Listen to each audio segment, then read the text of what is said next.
Y bien, seguimos con el inicio del proceso del juicio oral. En el juicio oral, el juicio oral es un conjunto complejo de numerosos actos procesales sujetos a normas de derecho necesarios que son indisponibles. Es decir, si la norma fija un determinado plazo para interponer un recurso, para llevar a cabo una determinada actuación procesal, obviamente eso queda fuera de la capacidad de actuación de las partes. Los plazos procesales, en cualquiera de los casos, se han de cumplir de forma rigurosa. Es el acto central del proceso laboral, donde se ponen de manifiesto especialmente sus principios rectores. Entre ellos, la inmediación en primer lugar. El juez que va a dictar la sentencia tiene que presenciar todos los actos constitutivos del juicio y específicamente de la prueba, porque va a ser determinante para posteriormente poner sentencia. El principio de concentración, en la medida en que el criterio será concentrar toda la actividad procesal en torno a esa vista oral señalada para un determinado momento concreto.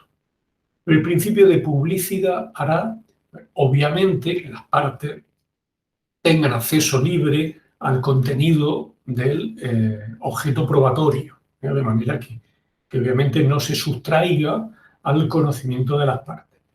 Y el principio de oralidad, que hará que todas las actuaciones que se llevan a cabo dentro del juicio oral, pues efectivamente tengan una manifestación oral, sin que se permitan pliegos de preguntas por escrito, sin que se permitan recursos por escrito, dado que es esta la fórmula preferente que han de adoptar.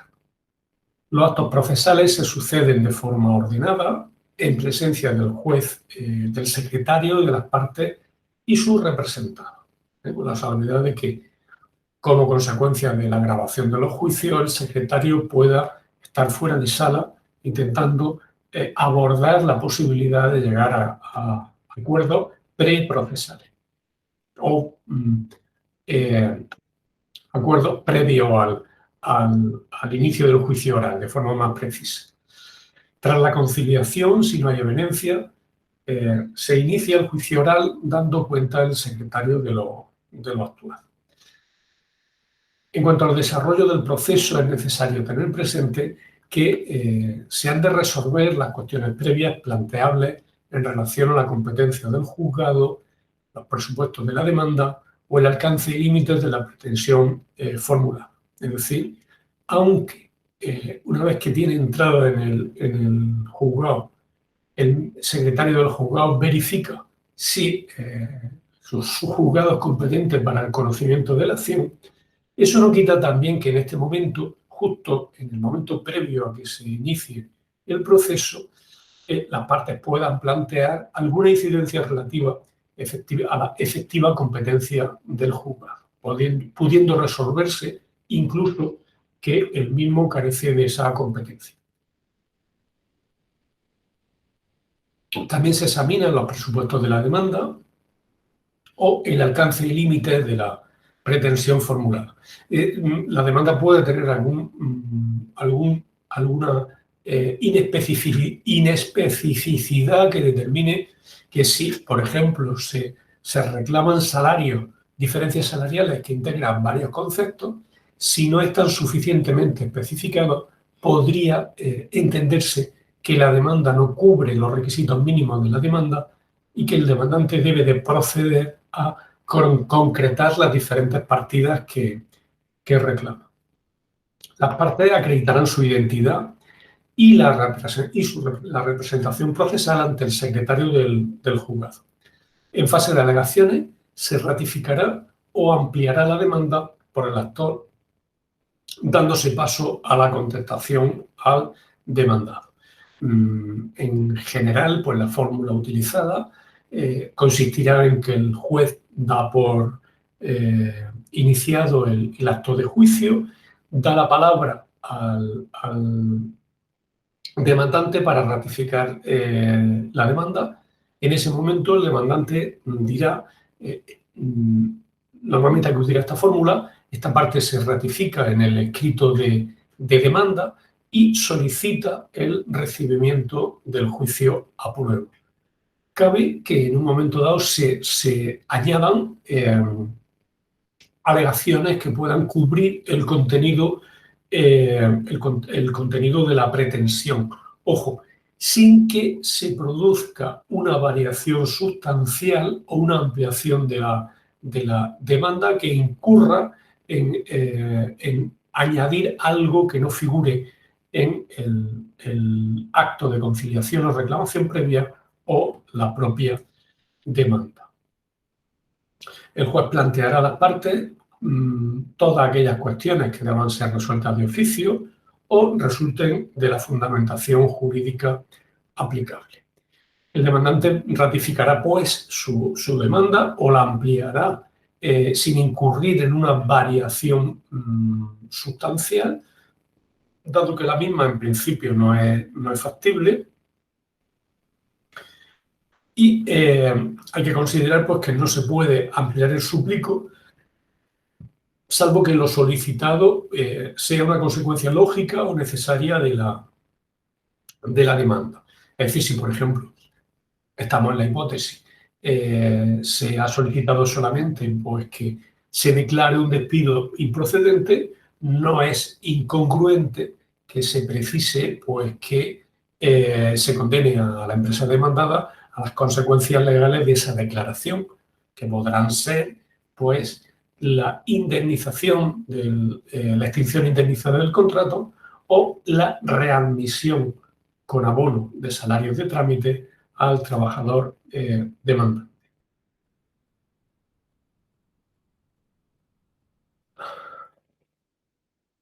Por otra parte, la ratificación podrá ser plena o podrá ser parcial. Obviamente, imaginemos que la demanda se ha podido interponer como consecuencia de una deuda salarial de 5 meses. Piénsese, por ejemplo, también que la empresa abona 3 de ellos.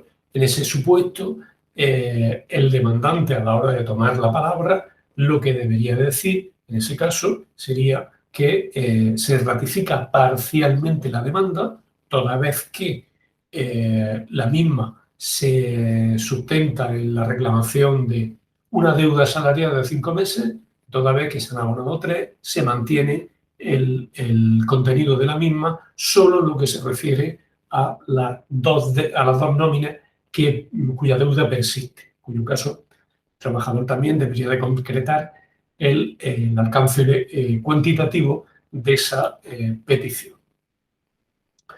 En este momento se daría la palabra al demandante, una vez que ha hecho uso de su palabra una vez que ha hecho uso de la palabra el demandante, podrá ratificar su demanda, pedir el recibimiento del juicio y prueba, como hemos dicho. También podrá producirse el desistimiento de la demanda. Normalmente, si un demandante tiene intención de desistir, pues bastaría a priori con que no compareciera a juicio, aunque, bueno, dados los retrasos de las actuaciones judiciales y de los problemas que derivan de ese acto, lo razonable sería comunicar al juzgado que ese desistimiento se va a producir, ¿de acuerdo? Aunque también existe la posibilidad obvia de que se produzca en el mismo acto de inicio del proceso. Puede también añadir alguna aclaración no sustancial, con lo cual ya se pasa la palabra al demandado. El demandado puede oponerse a todo o puede oponerse en parte realizando diferentes tipos de alegaciones. Puede exponer su posición sobre el fondo del asunto. Obviamente, si se trata de posiciones enfrentadas, intentará rebatir los argumentos en los que se sustente la posición del demandante. Puede pedir el recibimiento del juicio a prueba y afirmar o negar los hechos de la demanda. La negativa que se realiza en este momento frente a los hechos alegados por la parte actora convierte a los mismos en controvertidos y necesitados de prueba. El demandante puede admitir como cierto, el demandado puede admitir como cierto los hechos que plantea el actor, bien de modo expreso, bien de modo tácito, de forma total o de forma parcial. Puede alegar los fundamentos jurídicos que estime oportunos, así como las cuestiones previas o prejudiciales que hagan que se desestime la pretensión articulada por el demandante, pudiendo plantear cuantas excepciones estime procedentes con la finalidad de no ser condenado. Y aquí comienza una clasificación de las posibles excepciones que pueda oponer el demandado. Vamos a ver que existen diferentes clasificaciones. Las excepciones podrán ver que se pueden repetir dentro de esas diferentes clasificaciones. Lo esencial es comprender la identidad de cada una de ellas, independientemente del grupo concreto en el que se ubique dentro de cada una de estas clasificaciones. Las excepciones pueden ser perentorias cuando impidan la reproducción del proceso. Es decir, si ponemos una demanda de un despido que se ha producido hace 3 meses, el demandado podrá oponer una excepción perentoria, dado que una vez que se estime, si se estima caducado ese despido, que obviamente debe de ser así, la consecuencia será que, estimada la excepción perentoria, ya no podrá volver a reproducirse esa acción procesal. O podrá ser meramente dilatoria, cuando no impide la celebración de un nuevo proceso. Podría tratarse de la excepción de una excepción que, por ejemplo, de un déficit a la hora, una deficiencia a la hora de articular la demanda, que no sea subsanada a tiempo por el demandante. Eso provocaría el archivo de la demanda, pero si la acción de fondo no está prescrita, cabría la posibilidad de volver a articularla, eso sí, esta vez sin incurrir en ese otro defecto procesal. Las excepciones también pueden ser procesales si tienen que ver con algún defecto que tenga que ver con los requisitos del proceso, o pueden ser materiales si atienden a la existencia de los hechos extintivos que oponen la eficacia de la acción ejercitada, o hechos modificativos e impeditivos de la relación jurídica que plantea el demandante. Esto es, se refieren no ya a un matiz adjetivo o relativo a los requisitos del proceso, sino una cuestión de fondo que tiene que ver con aquella materia que es efectivamente discutida en el proceso. Por hablar de las excepciones procesales más relevantes, podemos hacer una referencia de 7.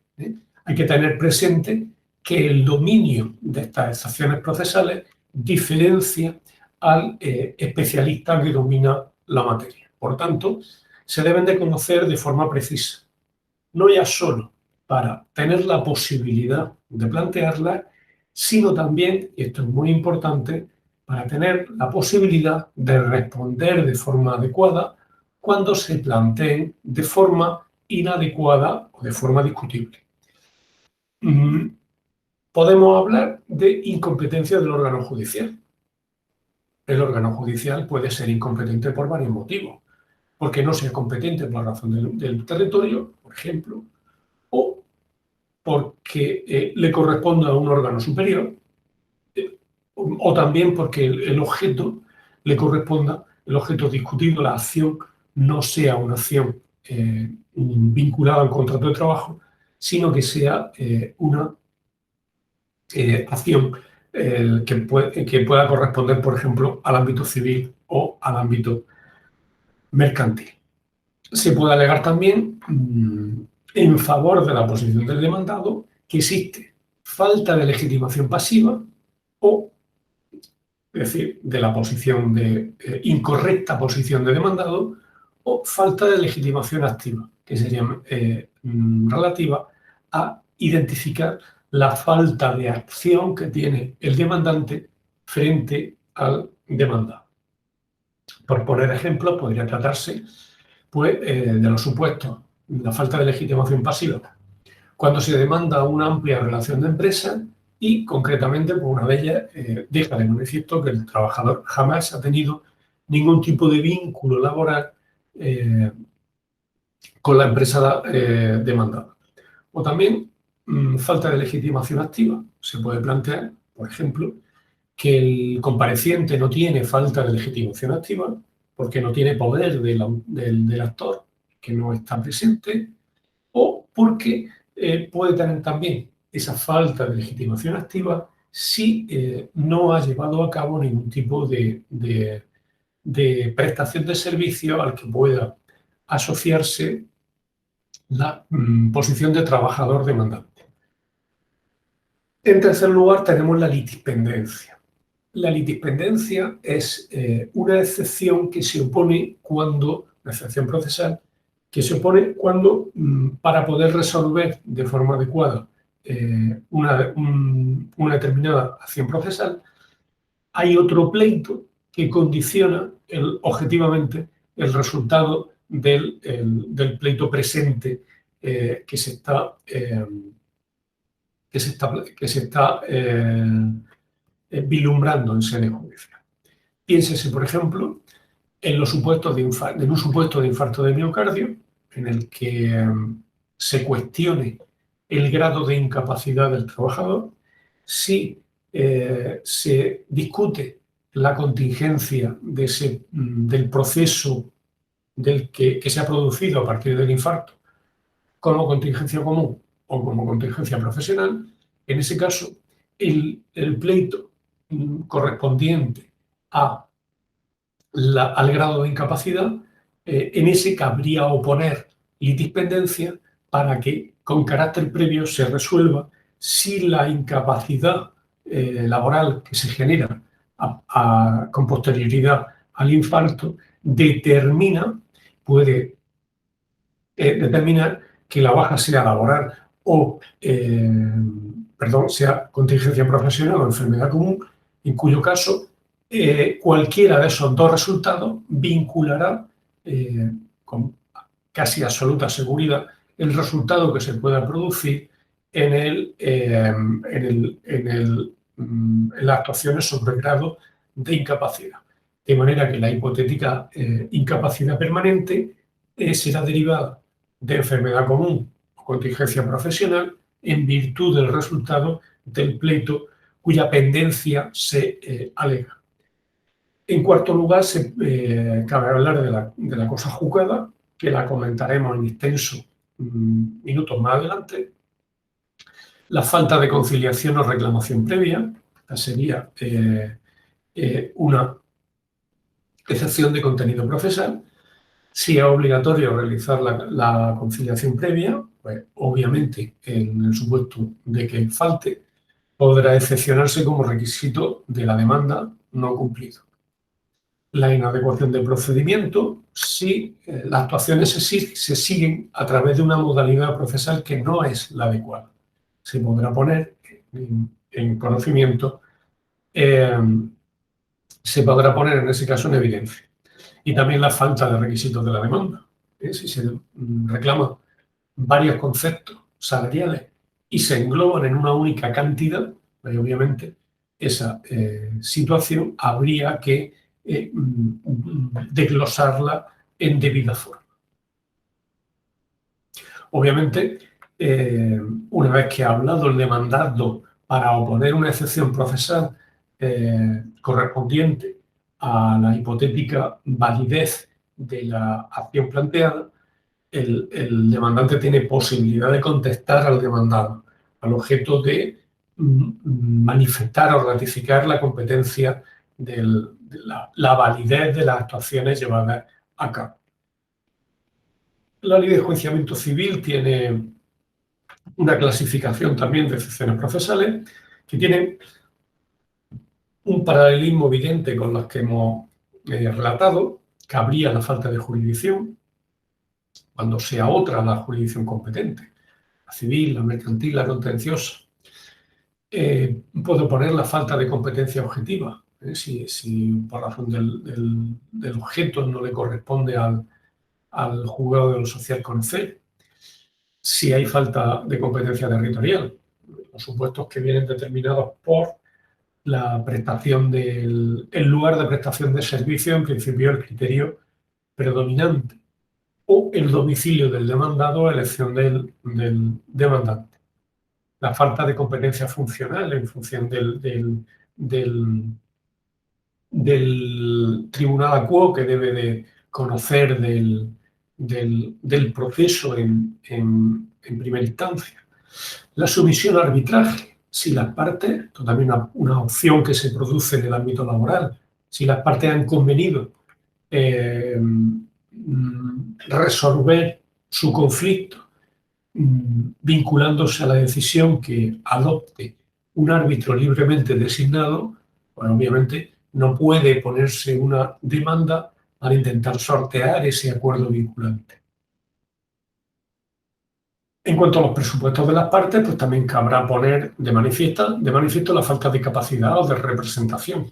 Si actúa, pues, no sé, un menor de edad, pues obviamente, si es mayor de 16 años, pues tendría que comparecer representado por aquel que tenga atribuida la tutela.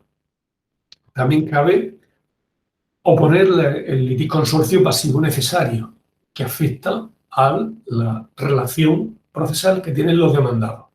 En aquellos supuestos en los que sea necesario traer a juicio a todos aquellos que se verían afectados por el contenido de la sentencia. Y como ocurre, por ejemplo, en los supuestos de accidente de trabajo, donde es necesario que estén presentes pues, la mutua, la empresa, la Tesorería General de la Seguridad Social, el INS, etc. También, en cuanto a los presupuestos del objeto procesal, cabe hacer mención a la indebida acumulación de acciones.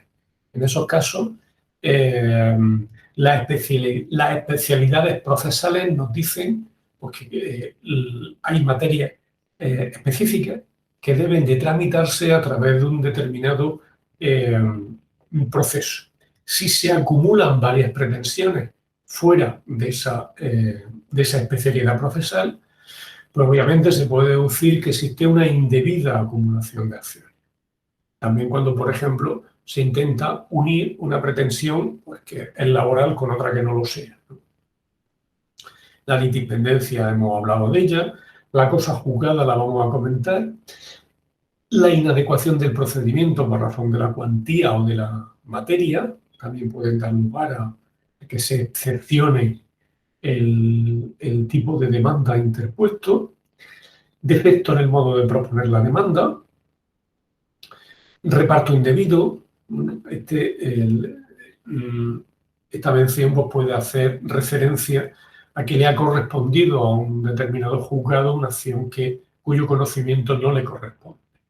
O también cabe plantear la caducidad de la instancia cuando verse sobre una acción cuyo plazo de ejercicio ordinario pues, haya vencido o caducado. Retomamos el tema de la cosa juzgada como excepción procesal. Hay que tener presente que cuando se produce una sentencia y está adquirido firmeza respecto del objeto litigioso, aquello acerca de lo cual tiene que pronunciarse el juzgado, ya sea estimatoria o ya sea desestimatoria, ello excluye la posibilidad de que se produzca un ulterior proceso. Pensemos, un trabajador hace una determinada reclamación indicando pues, que un accidente, la hipotética responsabilidad que pueda tener una empresa respecto de un accidente de trabajo, si el juzgado, pongamos por caso, determina pues, que se debe a un hecho fortuito de que la empresa no tiene ninguna responsabilidad, eso, si esa sentencia acaba adquiriendo firmeza, eso implica que respecto a ese objeto litigioso, el trabajador no puede seguir poniendo demanda a ver si llega a un juzgado donde se sea más sensible con esa hipotética posición. Eso no es posible. Por el principio de seguridad jurídica, una vez que se ha resuelto un determinado conflicto, no puede estar indefinidamente recurriéndose a los tribunales para intentar obtener una sentencia que admita la pretensión.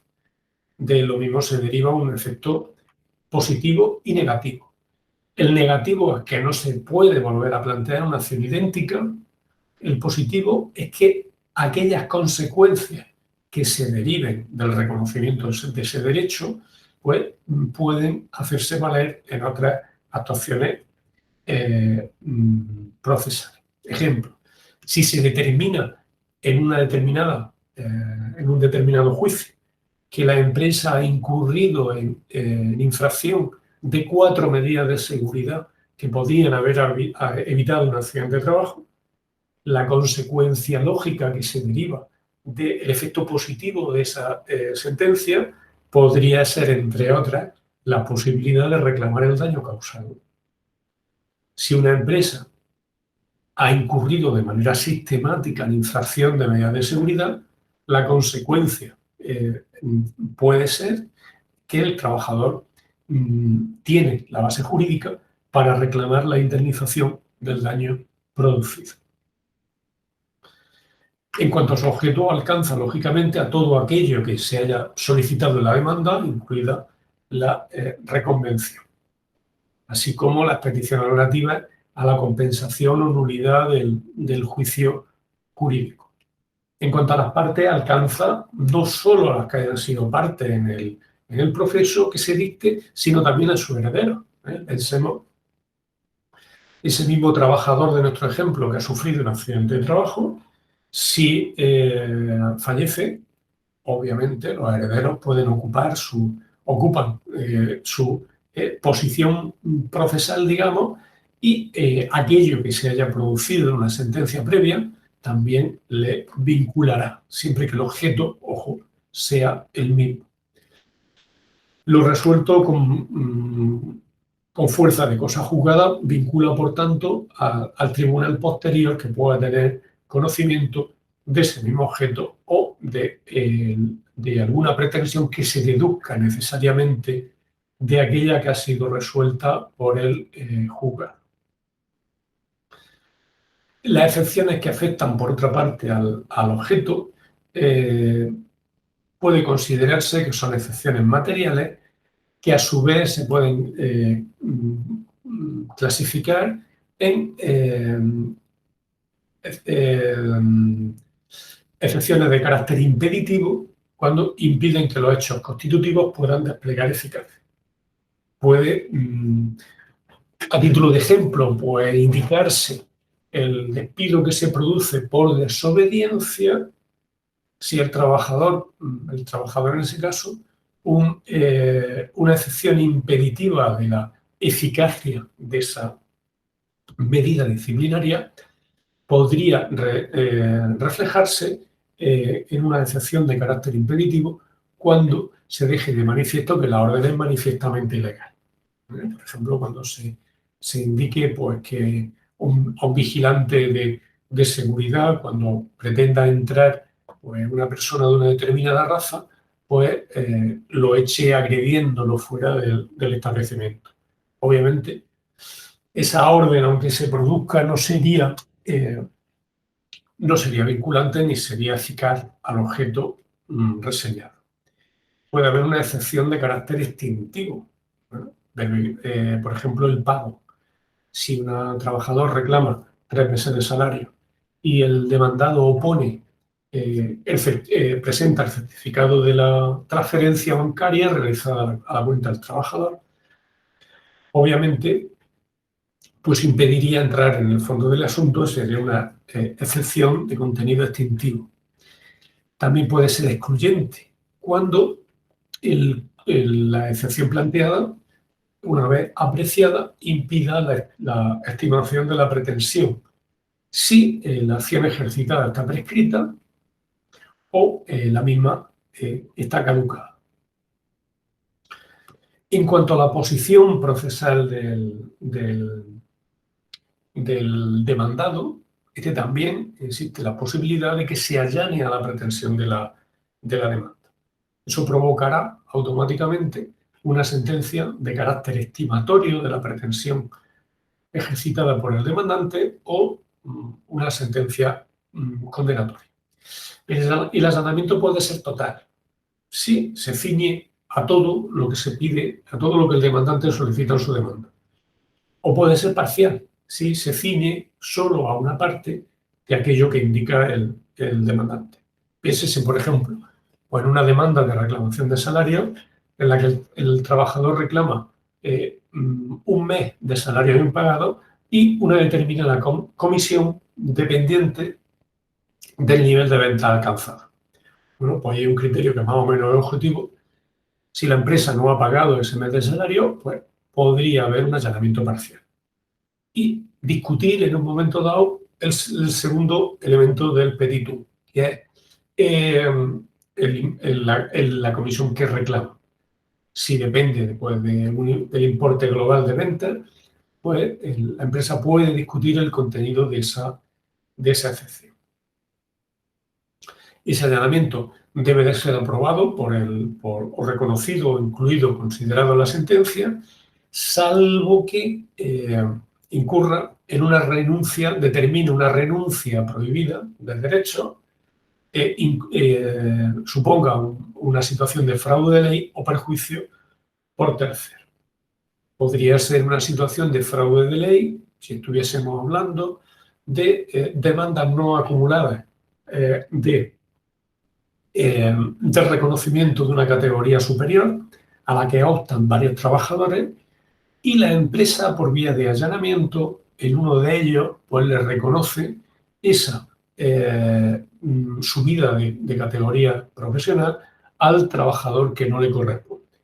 Obviamente eso sería una actuación en perjuicio de terceros y obviamente implicaría una situación de fraude de ley, dado que se pretende sortear la aplicación del criterio válido para la adjudicación de un determinado puesto en la empresa. También puede implicar una renuncia prohibida de derecho. Hay que considerar que, por otra parte, el allanamiento debe de ser expreso para que se tenga en consideración. No puede decirse, por ejemplo, como estrategia de la falta de claridad del demandante al no rechazar todos los hechos indicados por esta parte, se puede deducir que existe un allanamiento. No. La empresa puede haber reconocido unos determinados hechos, pero plantear que de los mismos derivan otras consecuencias jurídicas. Eso no es un allanamiento. En un allanamiento debe de haber un reconocimiento explícito de conformidad respecto de las pretensiones del demandante. También hay que considerar que la incomparecencia o la negativa a contestar no puede derivar automáticamente la admisión de los hechos, no puede derivarse automáticamente una sentencia condenatoria. Podrá considerarse o tener al demandado por confeso si se ha pedido la prueba y tal prueba y no ha declarado, igualmente si responde con evasiva, pero si no comparece a juicio, obviamente la carga de la prueba sigue residiendo en el demandante. También hay que considerar que en situaciones de litisconsorcio pasivo necesario, el allanamiento de uno de los litisconsortes no puede perjudicar a los restantes.